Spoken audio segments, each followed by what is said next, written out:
Vamos falar do tema que é interferência.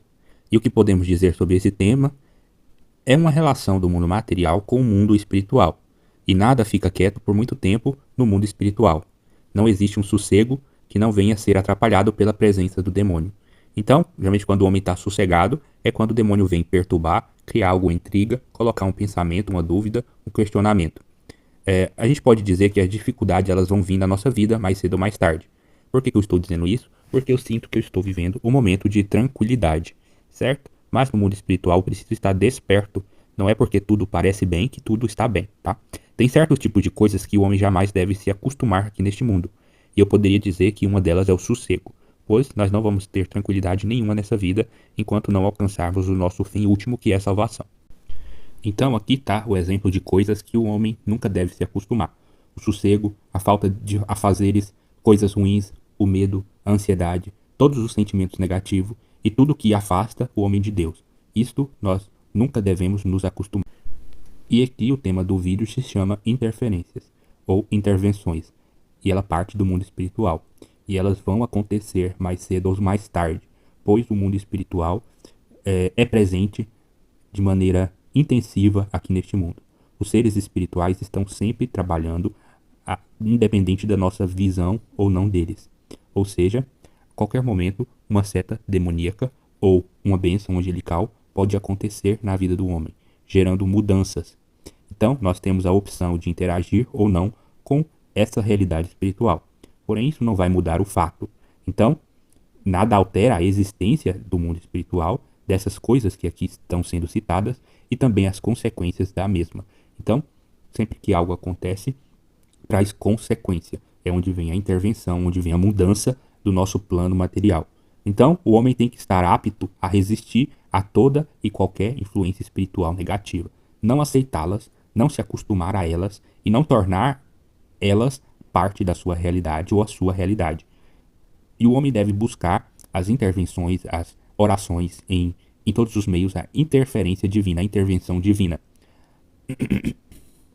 Então, as interferências espirituais negativas que são feitas por demônios e suas legiões, elas são muitas, principalmente se o homem estiver ancorado pelo pecado e pelos vícios, tá? E não pense que a pessoa é santa, que ela não vai ter interação com o demônio, muito pelo contrário, pois o demônio persegue principalmente aqueles que não estão no seu domínio, e aqueles que já estão acorrentados pelo pecado já são fichas repetidas para o demônio. Então não faz sentido o demônio ficar correndo atrás, intervindo na vida de quem já está na desgraça do pecado, pois não existe desgraça maior do que o pecado.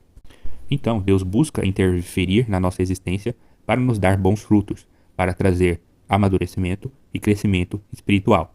Então, Deus sempre tem pontos para intervir na nossa vida. É óbvio que ele não vai fazer tudo de uma vez. Ele vai criar uma cronologia, vai criar meios de agir e para trazer bons frutos para que a gente possa responder da maneira certa e que estejamos preparados no momento que ele intervir.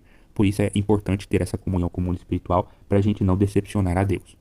Então, para trazer mudança, aprendizado, lições, expectativas, Deus tenta moldar o comportamento humano, fazendo coisas ruins acontecerem para que traga uma reflexão, para trazer mudança no comportamento, a visão do mundo. Então Deus nunca deixa de mandar sinais. Então Deus sempre está interagindo, fazendo aquilo que lhe cabe, aquilo que é sua vontade, para que o homem entenda a realidade do mundo espiritual. Então, o mundo espiritual ele está em constante movimento, seja para frente, seja para trás, para crescer, para diminuir, certo? Então, os demônios estão sempre agindo, os anjos também estão sempre agindo. Então, não vai ser os meus sentimentos que vai ser determinante no mundo espiritual. Aquilo que eu sinto, aquilo que eu quero, aquilo que eu falo. Então, o homem não é a lei, o homem não é o parâmetro, o homem não é o centro do mundo espiritual.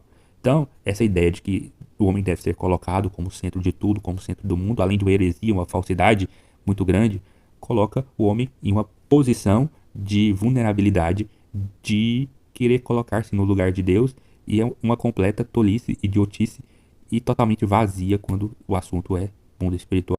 Então, de certo modo, aquele que zomba da interferência, que nega a interferência ou esquece dela, vai sofrer mais as suas consequências. Então podemos dizer que as interferências são essenciais. Então é essencial que o mundo espiritual esteja sendo trabalhado, tenha essa interação. Porém, nem sempre é necessário. Pois se a gente fizesse tudo da maneira certinha, como Deus manda, não seria necessária essas interferências, principalmente as negativas. Então, Deus está sempre agindo, mesmo que seja no silêncio, ou seja, no momento que nós não estamos percebendo o sentido. E é bom que Deus haja, pois Deus sempre tem o melhor para conosco.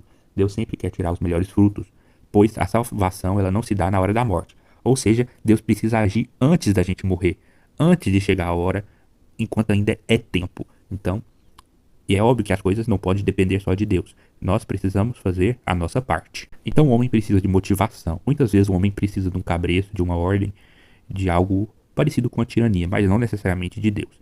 Então, sem interferência, o homem muitas vezes não tem energia alguma para nada quando se trata do mundo espiritual.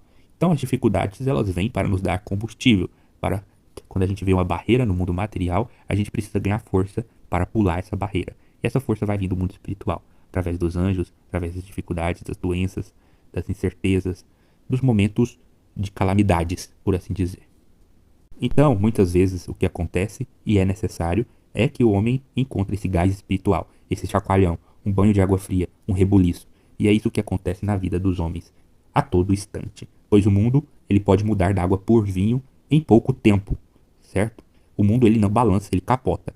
Então, nós não temos o controle de nada e nós não somos nada. Então, somos apenas peças do xadrez do mundo espiritual, pois o verdadeiro jogo, o verdadeiro sentido, a verdadeira realidade, ela está acontecendo num ambiente invisível que nós não podemos ver. Então o homem tenta estar no controle de tudo e acaba perdendo o controle e a direção de sua vida, como um carro que sai fora da curva e sai capotando. Então isso acaba sendo a realidade para muitas pessoas. Então, Deus quer ver o homem passar pelo fogo do amadurecimento, pelo fogo do crescimento, pelo fogo da maturidade, pelo fogo da certeza, né, de que esse mundo existe, esse mundo espiritual. Então, Deus quer dar essa mão para a gente poder enfrentar essa realidade, para a gente ter o conhecimento do mundo espiritual e para a gente poder conhecer a maneira de Deus agir, seja por bem, seja por mal, pois Deus acaba agindo das duas formas. E é óbvio que essa noção de bem e mal por modo de agir é uma tolice muito grande, pois Deus nunca age por mal, pois o mal ele está nos nossos olhos e na nossa realidade. É por isso que o homem precisa aprender a enxergar a realidade através de princípios, através de, não por leis, né, constituição como é este mundo, mas os princípios que regem o mundo espiritual, os princípios básicos da criação, os princípios básicos ensinados pela Bíblia, por Deus, pela doutrina também, pelos 10 mandamentos, e por aí vai, pelos dogmas da igreja. É por isso que precisamos estar aprendendo catecismo, pois o homem é desnorteado por natureza.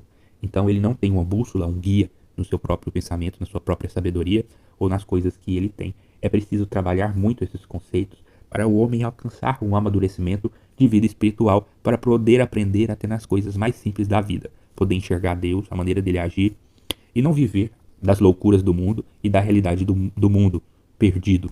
Por isso é importante o homem se abster de muitas coisas que são desnecessárias, ou seja, a abstenção é necessária, o jejum é necessário.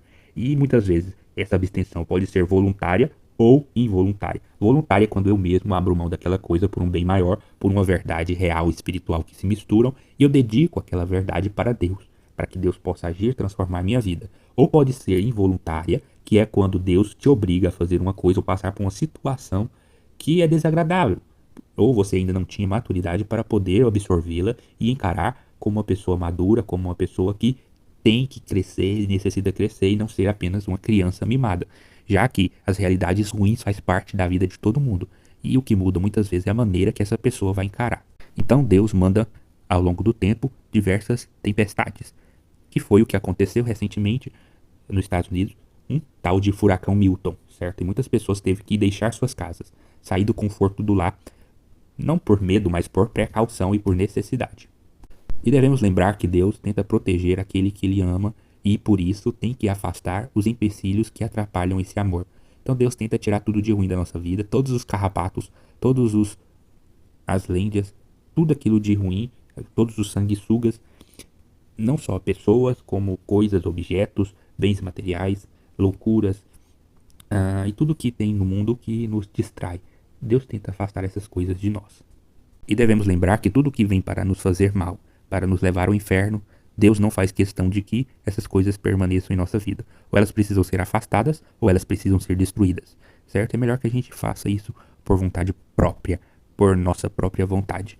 Então, eu creio na intercessão divina e sei do que ele é capaz. Quero testemunhar isso fortemente. Por isso, eu preciso aliviar o meu fardo e não carregar o peso da consciência dos injustos e saber que eu tenho um amigo, que eu tenho um intercessor que está interferindo o tempo inteiro na minha vida para produzir bons frutos, para me ver crescer, porque ele é meu filho, porque ele é meu pai, eu sou filho. E quero ser alimentado por tudo que ele tem de bom, por toda a graça, por toda a misericórdia, por todo o amor. E é isso que eu preciso focar, nas coisas boas da vida, nas coisas boas de Deus, que foi deixado através de heranças e através da graça que ele manifestou neste mundo desde que ele pisou nele.